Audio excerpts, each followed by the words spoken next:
Hi friends, అందరూ బాగున్నారా?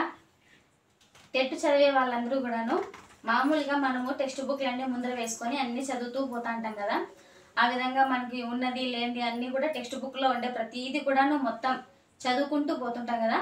ఆ విధంగా కాకుండా ఈ విధంగా సిలబస్ ప్రకారం సిలబస్ అనేటువంటిది మనం డౌన్లోడ్ అన్నా చేసుకొని ప్రింట్ తీసుకోవచ్చు. ఈ విధంగా తీసుకునేసి దీంట్లో టాపిక్ వైజ్గా ఏమేమి ఉన్నాయో 6th నుంచి కానీ 3rd నుంచి కానీ 8th క్లాస్ వరకు కూడా మనకి చదవాల్సిన సిలబస్ ఏమైతే ఉంటుందో అదంతా కూడా ముందర పెట్టుకొని, లేదా మీకు అనుకూలంగా ఉంటే ప్రింట్ తీసుకోండి, లేకపోతే పక్కన రాసుకొని ఆ ప్రకారంగా చదువుకుంటూ పోతే కనుక మనకి ఒక టాపిక్ అనేటువంటి కంప్లీట్ అయినట్టుగా అనే ఫీలింగ్లో ఉంటాం. కాబట్టి ఖచ్చితంగా ఈ విధంగా చేస్తే మనం బాగా చదువుకుంటాం అనేటువంటిది నాకు తెలుస్తుంది. కాబట్టి మీకు చెప్తున్నాను.